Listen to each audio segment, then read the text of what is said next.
is Monday, April 6th, 2020.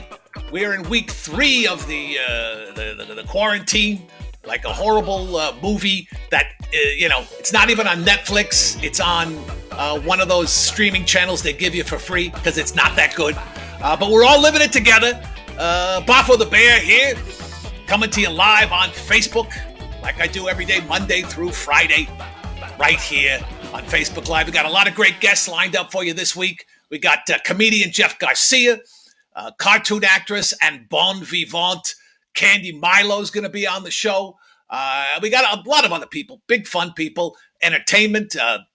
We had music on the show last week. Friday, we're going to be talking to my 2 aunts in Chicago to kind of get the senior citizen perspective of the quarantine in Chicago. And today we got a very special guest. This man, if the term raconteur is not used enough these days. One reason is because, people are sick and tired of the French. But the other is that there aren't a lot of people that actually fill that role. And this guy, he's an LA foodie. He's a writer. He's a television personality. And the best part of him is he's here right today with us. It's Eric Boardman. Eric, welcome to the program. Boffo, big fan, first-time caller. Yes, that's right. Well, we're so happy to have you on the show. Weird time here in Los Angeles. I don't know anyone who knows more about food culture and just culture than you. And there's been some big shakeups in the LA food scene lately. I thought we could talk about that and talk about whatever the hell else you want to speak about. Let's do it. Hey, I'm getting hungry. Yeah, I know. Just talking about it. Bad, sad news last week. Nate and Al's, like the Jewishest deli in Hollywood, in California, in Beverly Hills, closed his doors after how many years? Well, 60 years, I'm told, something like that. And the sad thing is, where is Larry King going to have breakfast? Right. He was 5 days a week. 5 days. I think they would stay open at least as long as Larry's open, if you know what I mean. Where's he going to eat? I have no idea. Now, I got to tell you about Nate Nowell's. That was the first restaurant I ate at in L.A. I came to L.A. in 1976 for a job, and a friend said, I'll take you to breakfast. Great. We go to Nate Nowell's. And it's already a legend in my mind. And we describe it for people that have never been there. Describe the ambiance. Well, and why it's special. Nate Nowell's. But it was called Nate and Al, but everyone in the world calls it Nate and Al's. Nate Now was a deli. And you walk in for mica tables, nothing terribly fancy, but some red leather booths in the back, as I remember. Certainly corner booths, because my story is about the noise that came from the corner booth. I'm sitting talking to my friends, and there are 2 of my friends who are all having breakfast together. And I'm having, well, I think it's exotic, bagels and lox.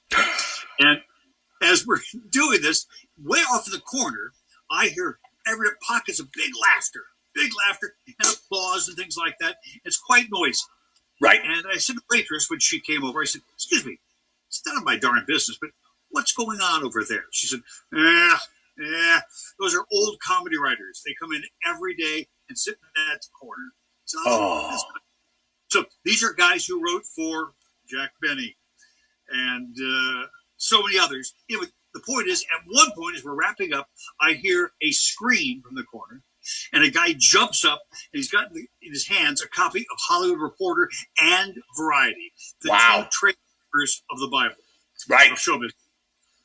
He rips them up, throws them on the ground, and stomps on it, going, God damn it, God damn it, God damn it, God damn it. And I'm like, what's going on?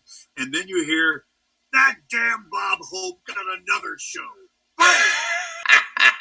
And the waitress looks at me and goes, every morning, the same shtick. Wow. And this is way past Bob Hope's prime, right? When he was doing those crappy specials, right? Oh, yeah. Clearly. But they had great disdain for Mr. Hope for one reason. When he paid them on a weekly basis, they had to come to his house, the writers. He would fold up their checks like paper airplanes and sail them off the balcony and make them chase their checks. That's tacky.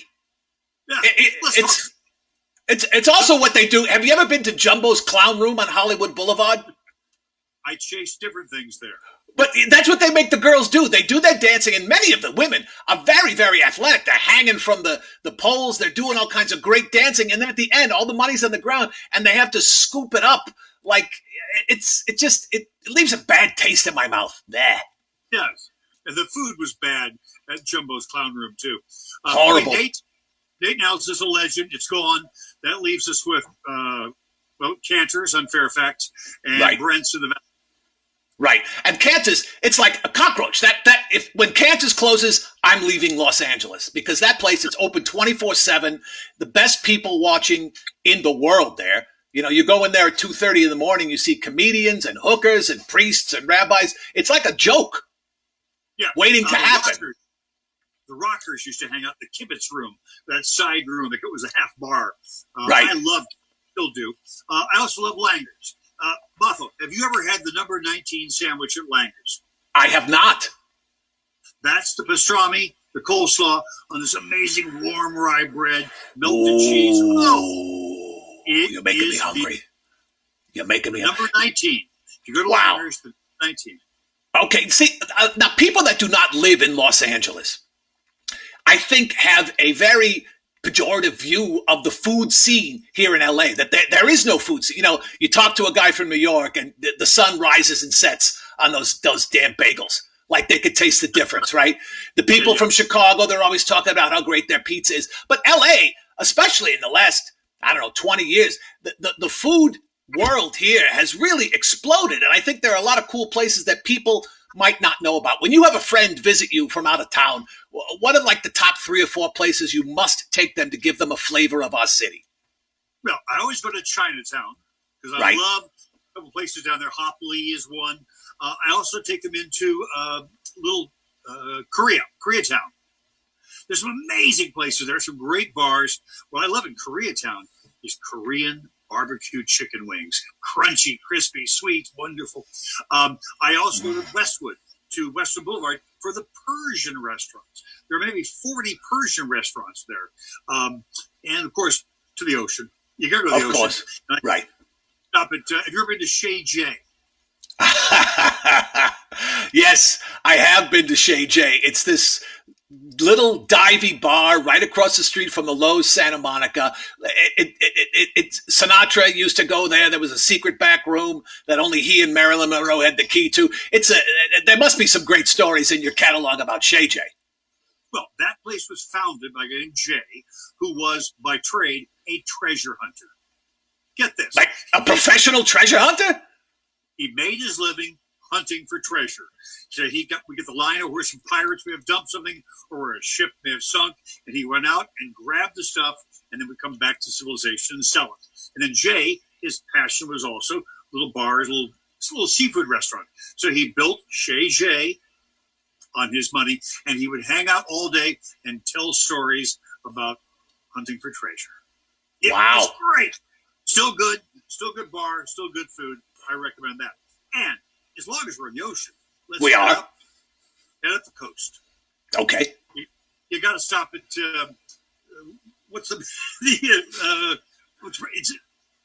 hang on. Where Temescal Canyon meets Sunset Boulevard. You're talking about Gladstones? Gladstones, just for the view. Right. You sit in the patio. You got the ocean. You got the seals playing in the water. It's great for the view. Right. A beautiful view. That is the most, per square foot, the most profitable restaurant in America. I'm told. Now, better for that is Duke's in Malibu. Uh-huh. That one, too. That's a breakfast place, or that's an all-day place? All day. Now, the Duke's you're thinking of used to be where the Tropicana Hotel is. That Duke's disappeared, sadly. Duke's Coffee Shop, where I used to see Tom Waits. When I first got to town, I sat next to Tom Waits and Ricky Lee Jones. Wow. Yeah. Boffo, what celebrities you eat with? Well, I have a small coterie of friends that I like to repass with. I've been locked in the house for the past 3 weeks. I haven't eaten with anybody. I'm eating by myself. I'm getting frozen foods and I thaw them, obviously. But when I'm in my element, I enjoy musicians. actors, writers. It's like an Algonquin round table with me. Mostly comedians because I like to laugh. You and I, we like to go out and eat from time to time. There's a new pizza place that opened up down the street from me, a Chicago place called Gino's. We've had a couple meals there. That's a great place. Absolutely. Bob, you said you were locked up. Have you been hibernating? Well, typically I'd be waking up right about now. I woke up early because there was all this, cirrus and tumultuousness. So I've been awake the last 8 weeks and not good. I would have preferred to have slept through this entire thing. Right? It's unprecedented. I read something the other day that the estimate is when the world goes back to normal, whatever that happens to be, they think a third of the restaurants in LA will never reopen again, that they're going to be closed down and ruined. Yeah, sad but true. What's going to happen is we're going to emerge from this thing very slowly. Okay? Yeah. And it's like when that all clear comes, if it ever comes, we'll kind of venture out tiptoeing out of our bunkers. And first, we'll all rush to the places we've been craving. Go to Langer's or whatever it may be. Right. But it's going to take a long time to get in gear. One of the questions is the staff, the restaurant staff, the waiters, the cooks, folks have been laid off. Can they come back? Have they survived this? But what's going to happen is a lot of restaurants will not be able to pull this off, won't have the financial backing to survive. It's going to be a real bloodbath, I'm afraid. Even worse, our restaurants that were just about to open. I know several in town they've been scrimping and saving and planning and organizing and then putting the last coat of paint on and then what? Lockdown. What do we do? It's going to be brutal, and it really Well, let's talk about something. You got anything happy to talk about? You know more about LA culture in general, music and all the things I think that you are so well informed on. It's all been shut down. There's no live music. The restaurants are all closed. What are you doing to keep your brain from going crazy right now? One word: Netflix. We're watching a lot of TV. I try and walk. Of course, you probably don't walk. You lumber, right? I lumber from here to there. Yeah, there's a place near my place called Runyon Canyon. They closed that down. I would just go there and forage every day, but that's closed down. I got to forage in, Gelson's, which is not as nature friendly, not. Now, I'm not sure of your age. Can you go to that early hour, that seniors only thing at Gelson's from 7 to 8? Gelson's is only open to people my age or older. Can you do that? No, well, I can, but I'm not going to be up at 7 o'clock in the morning. That's not my thing. I'm a night. I'd rather be up until 7 a.m. than wake up at 7 o'clock to go shopping with a bunch of blue hairs. Although I bet it's easy to get around, right? You just check them into the corner and you grab the last cassava. What's really bizarre is you get there at 7 o'clock, and it's all our seniors, our golden agers lined up, and other younger people want to get in. So I decided to monetize that. Every crisis is an opportunity. So I'm now selling fake IDs to 50-year-olds so they can get through the senior-only line.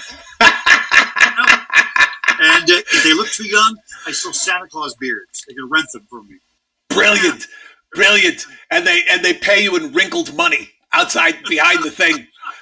So you're basically like you're the elderly AARP fixer right now? I'll go with that. Okay. Anyway, but when you mentioned Gino's East, which is the new Chicago place in town, you got to mention the Italian beef sandwich. Oh. Now, there are folks out there who've never had an Italian beef. I pity them. Yeah, you've had a French dip. Well, not the same. Thinly shaved beef soaked in an Italian broth. Yes. Okay? Then placed gently in a long, crispy, wonderful roll. On top of that are sport pepper. Okay. Oh, boy. And the cool thing is, you can have extra broth. They'll say to you, would you like that wet? And you say, of course, I want it wet. Wet is always better. Yeah, I don't want it wet. I want it baptized. And they will take the sandwich and dip it in the broth and hand it to you, and it's falling apart. But, it's a mess and wonderful. Oh. No I making you hungry, Boffo? You're making me very hungry. Now, there's a place here in LA called Philippe's. They say they invented the beef sandwich, which I think is bullshit, quite frankly. Right? You would know. It's the French. You can't trust They won the first. There's a place called Cole's, which is also downtown. They claim they invented the dip sandwich. The point is, they're both good. Have you been to Philippe? Sure you have, right? I love it when you walk in. They still have a bank of old wooden phone booths against the wall. And kids walk in and they go, what the hell? What is this? They don't know. Basically, Philippe's is across from Union Station, the train station. Right. And in one section of Philippe's, if you look on the wall, are lots of paintings of clowns and circus acts.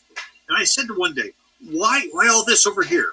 He said, well, when Ringling Brothers, Barnum Bailey came to town, they parked the trains right to the train station, and all the clowns and the circus performers would come to Philippe's. Imagine that wonderful scene. Can you imagine the carnage? Clowns and carnies running amok in downtown LA. You mix them with the starlets that are just getting off the train to come here to find their fortune. Oh my God. That's where all the Californians come from. Absolutely. Pies flying, seltzer bottles shooting. Yeah, that kind of thing. Insane. It's like the last scene in The Great Race. Just crazy. Biggest pie fight ever. Oh, you are making me hungry, though. Oh, well, I was born hungry. I don't go to the fancy places. I like the good old friendly ma and pa places where you get real serious food, large portions. That's what I chase down. And yeah, anybody can hang out a shingle and charge you, $90 for a ribeye steak. But the trick is, like you said, any place that is a mom and pop place, first of all, the people that are running it are literally and figuratively invested in the success of the business. Right? Yeah. It's up to them.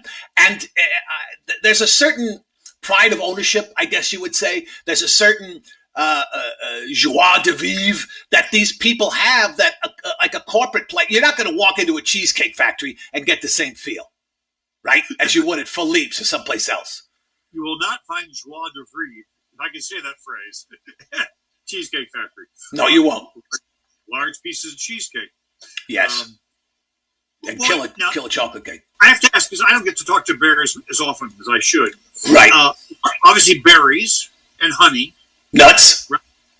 What else do you like to snack on? Well, I mean, there's the typical bear food, nuts, berries, honey. I go to a little honey shop down in the South Bay called Dave Buss's Honey Wagon. And this guy he's got a whole colony of bees that work supposedly just for him. He's like the bee pimp, and he makes the most delicious organic honey. I love that. But I also love, pizza, people food, the sandwiches you were talking about. I enjoy, what's your favorite candy bar? I think there's one candy bar that is clearly above all other candy bars in the hierarchy of candy bars. What would be your favorite? Well, forgive me, but I love a Zagnut.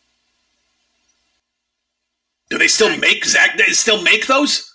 Yeah, they do, but you have to order them online now here in California. Every now and then, the 99-cent store will get some Zagnuts in and some Pearson's salted nut rolls out of Minnesota, which I also love. You're the only guy I know that is snacking from the 1950s. I don't eat Necco waivers, baby. You know what? The Zagnuts are really an ersatz Butterfinger, which is in my top 5. But I think by any measure, the best candy bar has got to be a Snickers, because you got chocolate, you got your peanuts, you got your caramel, you got your nougat. What more do you want in a candy bar? I want to have them frozen. So you put the Snickers in the freezer. Yes. Yeah. That's it. That's all I need. You're right. Right. And then you slam them down on the counter and they break into little pieces, and you can eat them one at a time and pretend like, I'm not having a whole candy bar today. I'm just going to have this little piece and I'll save the rest for tomorrow. But you never do. Never do. And we're talking about Snickers and the Mars company. I've never understood the appeal of the Milky Way, or worse, the Three Musketeers. I don't know who would choose a Musketeers over a Snickers. No, all they have in the Musketeers is nougat. I mean, what the hell is nougat? Does anyone know? Do you know what? It's like a whipped something that they use. Now, Three Musketeers, crap. Milky Way, slightly less crap, but you're missing the key. It's the peanuts. Yes. Right? Now, they make the Mars bar, which is basically a Snickers with almonds, right? Almonds, it's kind of a hoi polloi nut. I'm more of a nut of the people. In 1974, I'm in Chicago in those days, and I started a theater called The Second City, which was a comedy improvisational theater. Yeah. And each year, there was a troupe up in Toronto and a troupe in Chicago, and they would switch places. Nice. So, summer of 74, I'm in the touring company. I'm in the very rookie league at the theater. But that summer, Catherine O'Hara, Dan Aykroyd, Gilda Radner, John Candy, and Eugene Levy came to Chicago, and I watched them perform 6 nights a week. Wow. And I got to say, it was mesmerizing. And I said to myself, I shouldn't be here. I can't do anything close to these guys. I don't have the charm of a John Candy. I haven't got a brain that thinks like Aykroyd, and I certainly am not adorable and loving like Gilda. I mean, the whole audience would embrace Gilda and hug her and say, "It's okay, we love you. And Catherine was crazy and wonderful. When Catherine O'Hara came on stage, you looked at her because she was up to something. There was that look in her eye. She was always up to something. Still is. What are you going to do on the first day when there's an all clear? Everything is safe. They've got a vaccine. The world, the great pumpkin in Washington declares that everyone can come out of their house. Come out, wherever you are, like in The Wizard of Oz. What are you going to knock out in your first 48 hours? You know what's going to be really fun when we get out of this? Is what? The people you're going to get. Right now, I love Harriet. I get to watch her a lot. But I don't get to see many new faces. And, we go out for walks briefly in the afternoon. Right. With our map on. But there is a lot of contact with people. You kind of keep, when we see a couple walking on the sidewalk towards us, we cross the street. The whole idea is distance. We're just keeping distance. Not being anti-social, just keeping distance. So what'll be fun is to go to a place like the Farmers Market or at 3rd and Fairfax, sit down and watch the parade of humanity. Oh. I want to be around bunches of people again. I want to see happy folks running. I want to see families. I want to see the tourists coming in going, whoa. I wanted to go be with people. Farmers Market is open for takeout. We went there the other day. Went to Not Bob's the same. Donuts. Not the same. Well, Bob's Donuts is good. We picked up some food from Hunted Meats. But there's no place to hang. They took the chairs away. They took the tables away. You have to grab food, hop in the car, and head home. So how do you do the social distancing when you're dealing your fake IDs to the old people? Do you stay 6 feet? You put it on the ground and back away slowly until they surrender their pension checks? How does that work? You can't tell here on camera, but I'm 6'6", which No. means my arm about 4 foot long, so I can hold the thing at distance. I'm trying to show you the arm here. No, okay. Anyway, I got long arms, so what I'll do, hold the ID up. Okay, they come close. They toss me the money. I drop the ID and run. People used to ask before this quarantine, if you were on a desert island, what would be the 5 things that you would bring, the 5 albums or whatever. And it was always like a hypothetical situation. But now it's kind of real. So with the benefit of hindsight and living in this quarantine for the past 3 weeks or so, what are the 5 things that you've discovered that are essential for good quality quarantine living? Well, clearly the internet and access to the internet. Because I spent a lot of time on my iPad. I spent a lot of time on my phone. Right. I'd say without that, can you imagine the quarantine without that? No. We would all go mad. We would all go mad. So you got to have the internet, number 1. Number 2, good television. There's a lot of TV out there. Number 3, I'm lucky I have this, is I have stacks and stacks of books and magazines I've been saving for a rainy day. Number 4, a good supply of healthy food. And number 5, and most important, you want to be with somebody like Harriet Brown. You're so right. You want to be with someone that you love and that you really enjoy. Can you imagine all the people that are in miserable relationships that are locked together now? What the hell they must be going through? Just awful. So the business to get into is divorce lawyers. Right. When this is all done, they can step out and talk to attorneys. It's going to be just remarkable. Yeah, I think this is a real test of relationships. If you've got a partner, this is a real test. Can you make it together? Because you're together 24/7 pretty much. Yeah, you are. Right. You got to be. If you're not together, then there's trouble. But yeah, I feel sorry for these people that are in miserable marriages and relationships. And, that's why I like being single. I'm footloose and fancy free. Doesn't matter what I do or where I go. I don't have to report to anybody and it's all good. Now, wasn't there a time when you were involved with some other bears? Did you ever date a Care Bear? Let me tell you about those Care Bears, Eric. Oh, they present this very wholesome, wonderful image to the public. Filthy, filthy whores. Filthy. Really? Filthy. Really? Oh my God. Yeah.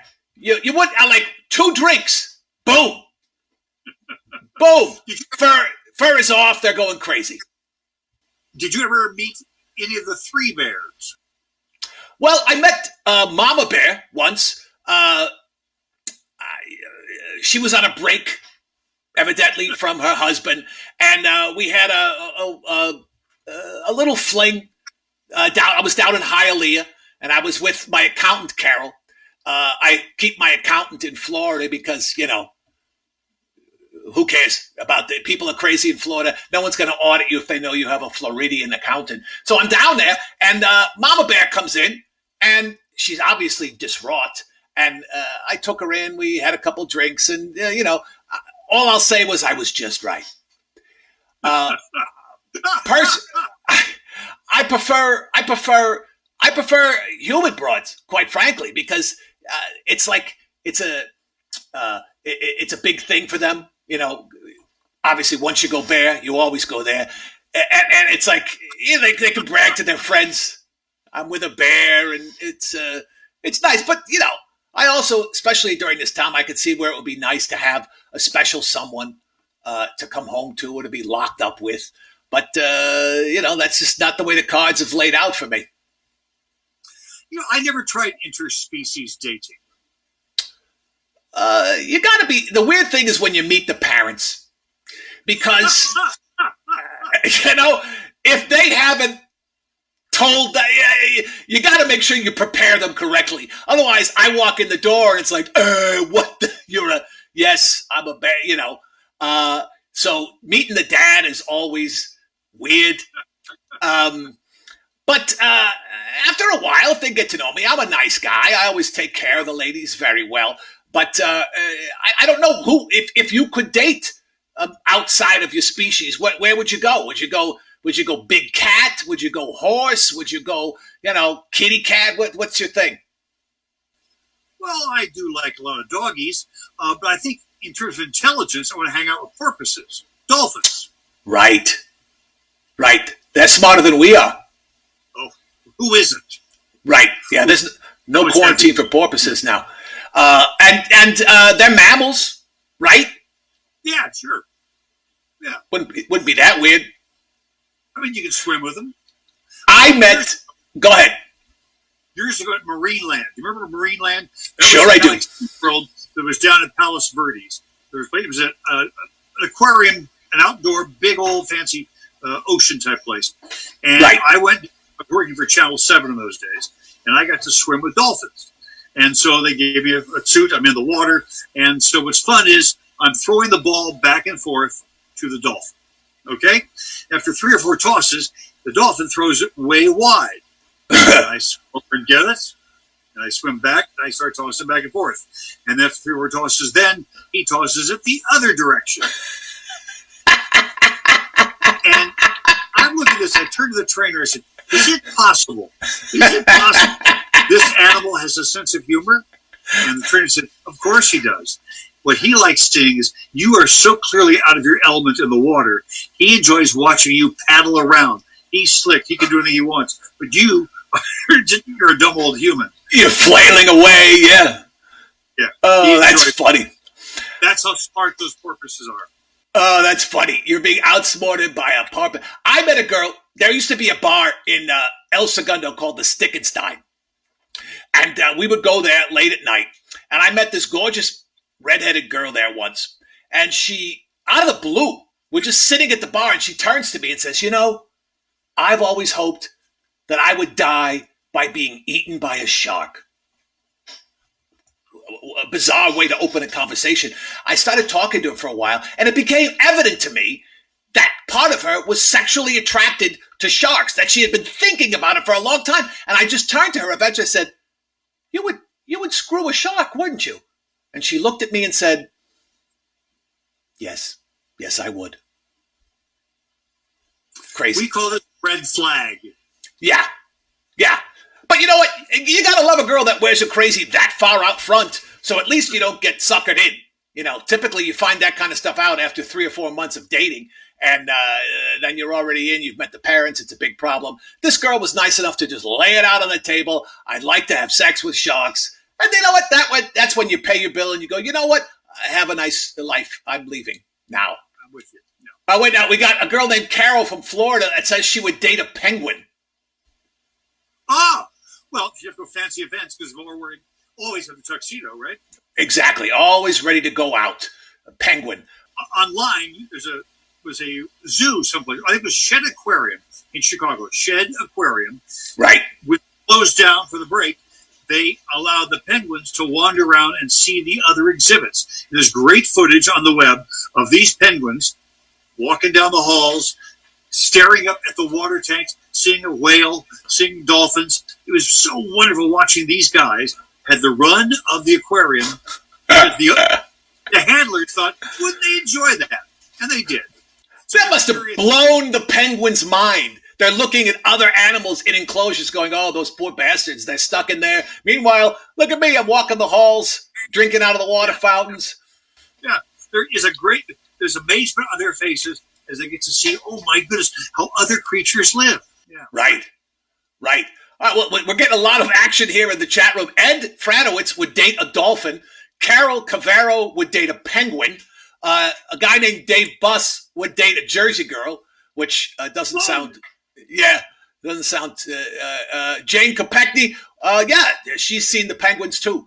I don't know how we got off on this tangent of other animals, but we've certainly touched a nerve with the people in the chat room. See, that's why I love about you, Eric. There's nothing that you don't know enough about to amaze me. You know what's really making me suffer? No live music. I know that's one of your passions in life.